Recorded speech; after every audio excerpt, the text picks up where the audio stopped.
Okay, so we're on Chapter 2, Part 2, to continue our discussion about the different types of left wing government styles that have come down the pike, what I like to call as the isms.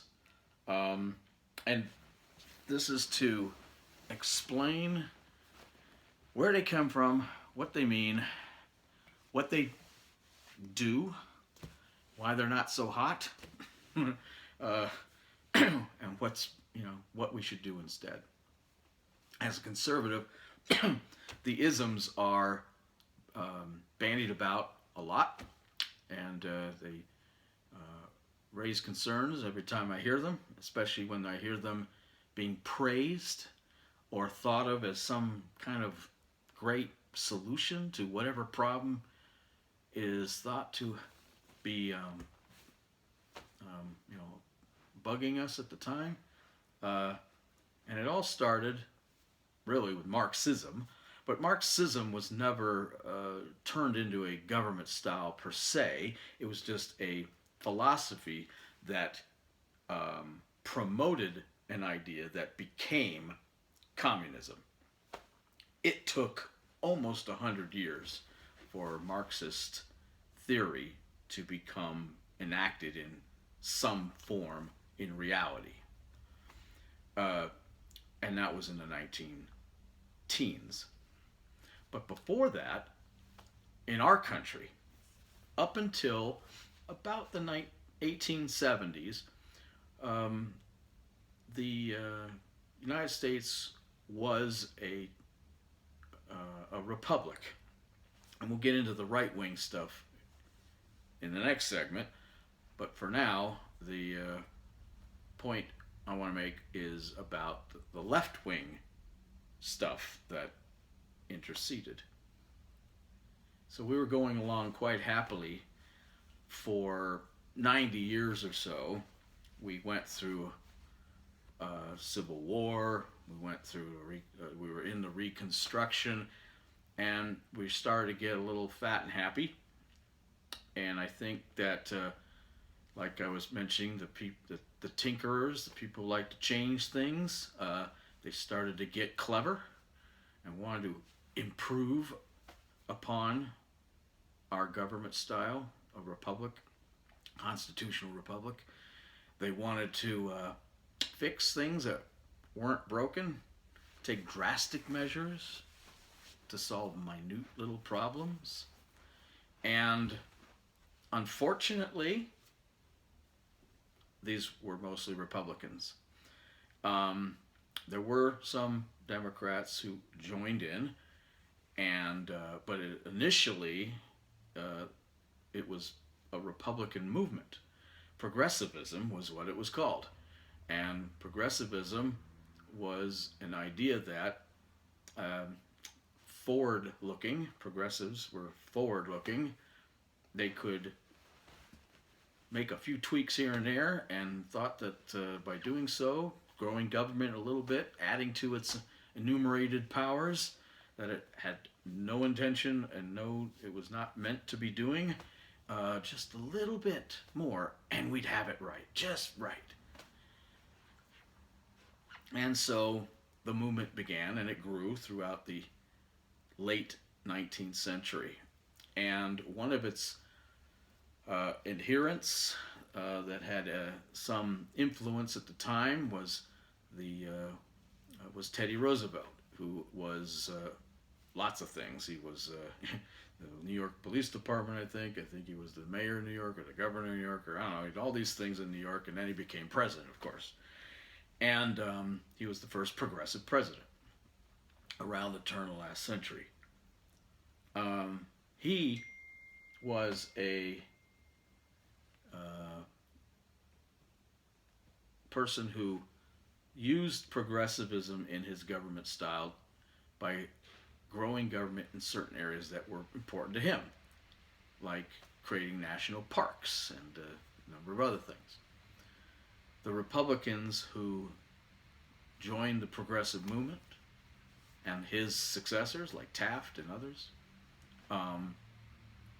took it to another level. They took it to a level that they should not have taken it to, many people say, even to this day. They took it to an unconstitutional level. Now, one can say that all progressivism is unconstitutional. The Constitution has said that the federal government has certain enumerated powers. What does that mean? It means that the Constitution tells the federal government what its powers are. It says what the executive can do. It can say what the legislative can do. It says what the judicial can do. And if it doesn't say it can do that, it is implicit that it cannot do it. Enumerated powers. 1, 2, 3. Enumerated. If it's not listed, it can't do it. So all the stuff that the progressives added was unconstitutional. But let's just bend that rule, not break it. Let's do a little bit and see how far we can get. The idea of progressivism was also a way of doing a gradual damage, gradualism. But the Republicans blew it all up in 1913 when they created the income tax as a means of revenue. Up to that point, the major revenue source in the United States was tariffs. And the government needed more because progressivism grew government. Therefore, government suddenly needed more money to do all this other stuff. Well, we had to find a new revenue source, and the Republicans, mostly with help of Democrats, but driven mostly by Republicans, found that source. It was us. Our hard-earned cash to the government. Some people still say to this day it's unconstitutional, and they should not be having to pay it. The problem is it became law, therefore constitutional in that regard. So they're half right and half wrong. The problem is that the half right part loses to the half wrong part, and they go to jail when they don't pay their taxes. But the backlash of the income tax was so great that Republicans backed off big time, almost overnight. The Republicans, almost as a party, as a group, were starting to back away from progressivism. They had realized that a couple things. One, they had done too much damage, perhaps, with that income tax. But more importantly, they knew there was no end to it. If they themselves, who were fiscally responsible people, theoretically, could go as far as they went in just a short couple of decades with progressivism and the growth of government, imagine how far it would go if it was let loose. How far it could go if it was not watched or managed or frozen at current levels. That was anathema to their philosophy. They had realized they had opened a Pandora's box. The liberals, however, or the Democrats, I should say, maybe more accurately, were not so disinclined to walk away. Instead, with our friend Woodrow Wilson, who came to power in 1914, I believe, he was it 1912, whatever it was. He doubled down. In fact, he tripled down. He put progressivism on steroids. He created the beginnings of our modern governments. He created departments affiliated with the federal government, manned by unelected people that he appointed to run, that handled all aspects of our lives. Now, the Republicans did it with one department, the IRS, which was created to run the revenue stream created by income tax, the revenue of income tax. But that wasn't enough for Wilson or the progressives. They went crazy. In fact, it's often known that Wilson was the New Deal president before the New Deal president, Franklin Roosevelt, because all the stuff that Roosevelt did, Wilson had done before. And we'll get more into it about Wilson per se, but later on perhaps, I'm sure. But Wilson grew government so much, so fast, in such a short time, that even the American people had had enough with progressivism. And it was left to Calvin Coolidge, when he got elected, to put a dead stop to it. He was the anti-progressive.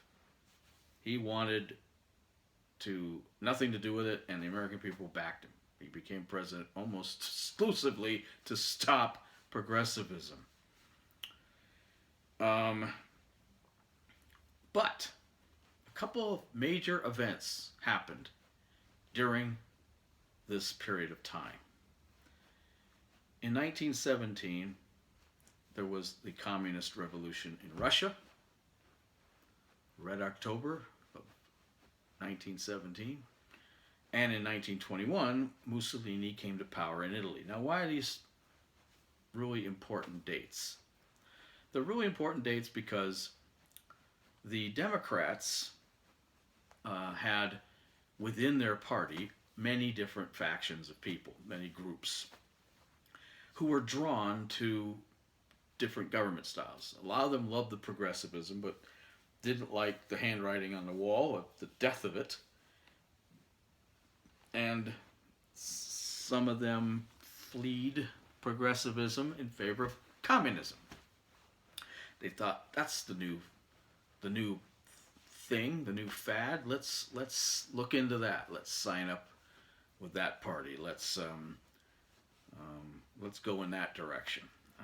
Another group wanted to investigate the new kind of government that had occurred during World War I in Italy, with a new government style called fascism, and thought that that was probably a pretty cool thing, and that had some legs on it, and they went in that direction.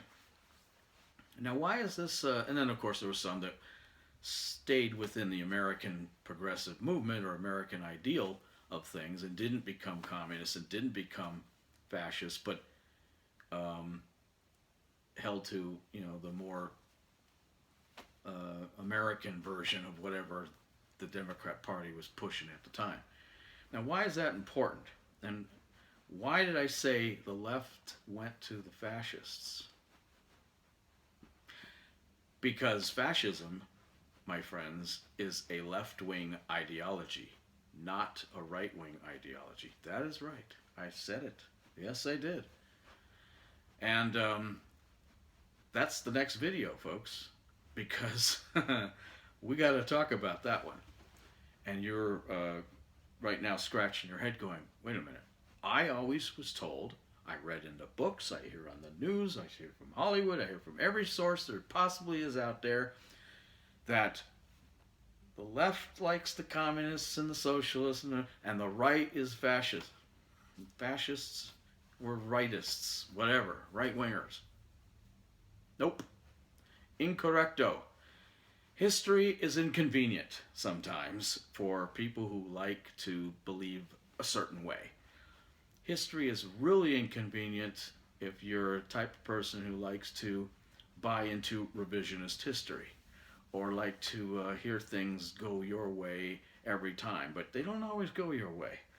And history is a source of truth and a source of information that I like to rely on often, because you can learn a lot by canceling out the noise of all the people who have an agenda and just go read about stuff.